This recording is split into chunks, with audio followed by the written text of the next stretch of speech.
Hello, good morning everyone. This is Kapatagan Farming Adventure once again. Medyo matagal-tagal din po tayong muling nakagawa ng video. Medyo na-busy lang po ng konti.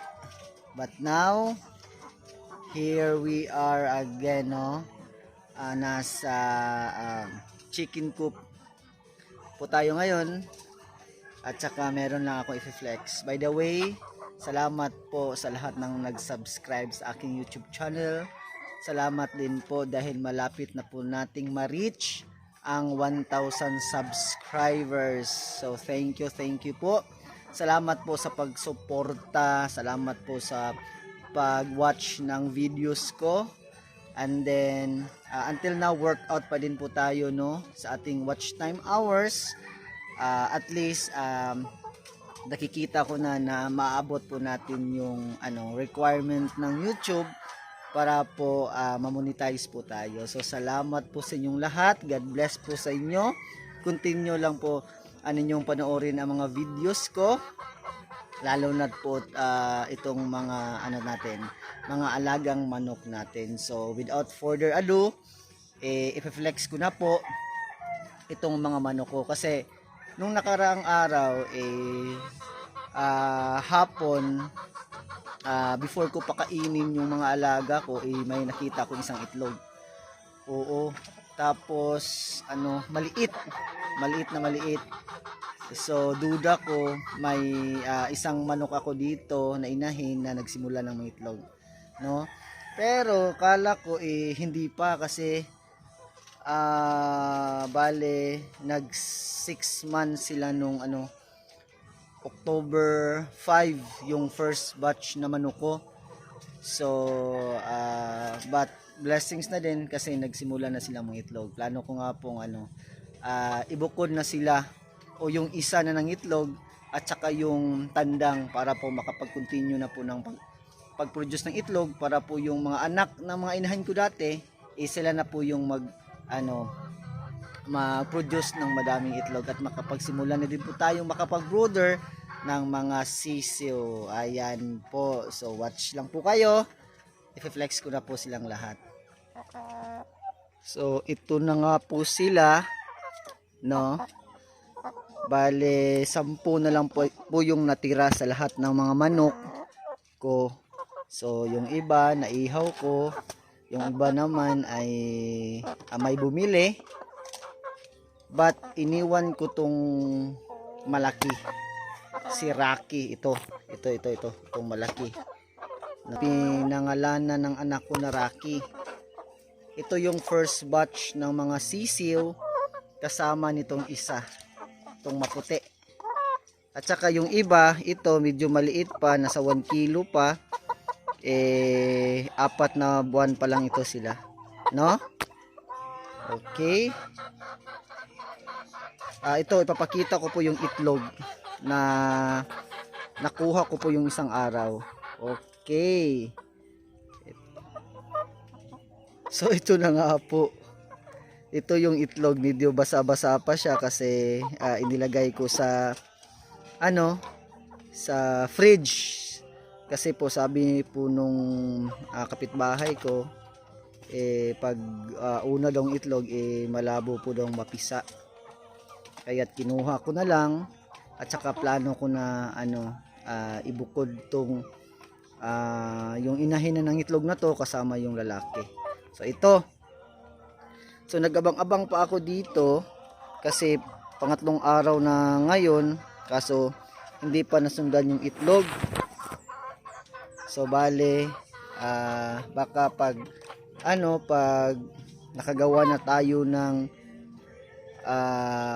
maigi na pugad, magandang pugad, baka po tuloy-tuloy na po yung pangitlog nung inahin. Actually ito po yung inahin, itong puti, no? At saka yung tandang itong si Rocky. But hahanapan ko po ng tandang to kasi magkapatid to silang dalawa, no? Baka mamaya po is hanap po tayo ng lalaki. Marami po dito sa mga kapitbahay namin baka pagpalit natin tong mga babae na to.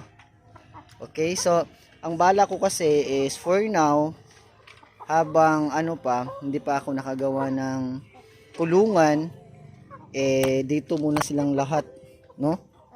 Dito po muna silang lahat at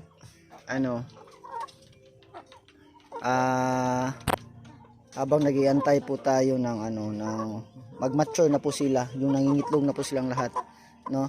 Madami po tayong mga bakanting doon, yung dalawang nagamit ko doon dati 3 months ago is bakanti na po sila. At ito pong brooder natin, nalinisan na po natin, no? Ready na po sa next batch ng mga sisiw.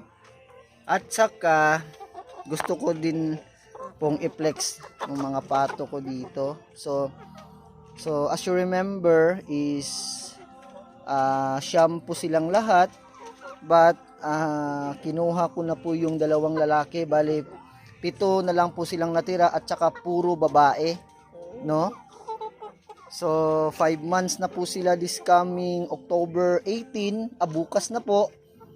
So baka a month from now or 2 months magsimula na din po silang mag-breed. So hindi pa ako nakahanap ng lalaki na hindi nila relatives or hindi nila kadugo. So para po yung hindi po ma-inbreed yung mga bibi natin in the future. So make sure lang po natin na makakita po tayo ng lalaki na pato. So yung mga hybrid ko naman andun na sa taas, no? Magfa 5 months na po sila this month.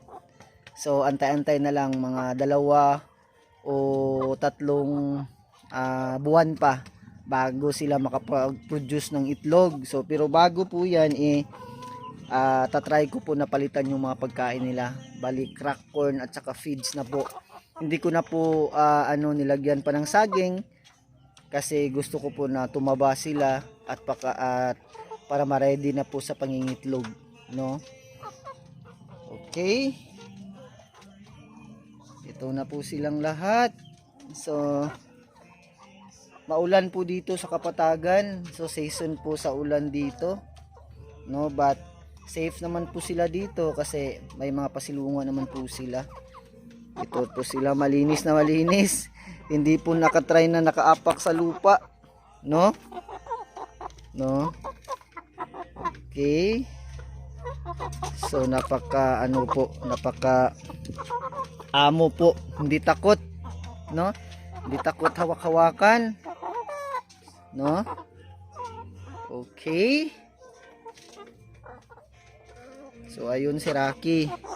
Almost 3 kilos na po yung si Rocky, no? Pero hindi pa po masyadong develop yung buntot niya, no? Pero marunong na pong magkatsa. Okay, 6 months. Okay, 2 lalaki, 2 tandang at saka 8 inahin.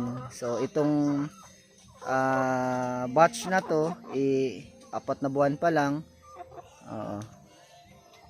Ready na. Malamit na pong mag-ready. Okay?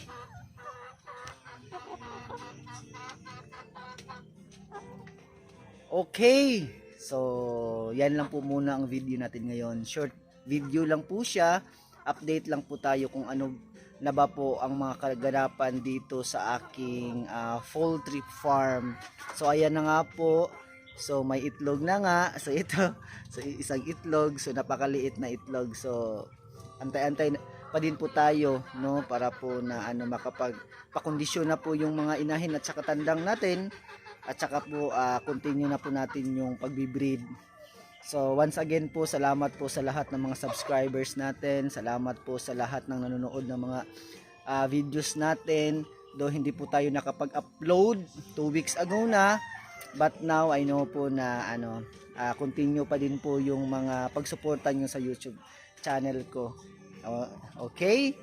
Sa lahat po ng mga first time viewers, don't forget to like and subscribe po sa YouTube channel natin at paki-hit na lang po ng notification bell para updated po kayo sa mga upcoming videos natin. Pati po ako, excited po ako no, sa mga bagong mga itlog, bagong mga sisiw na dadating po 2 months or 3 months from now. So once again, salamat po sa inyong lahat. God bless us all.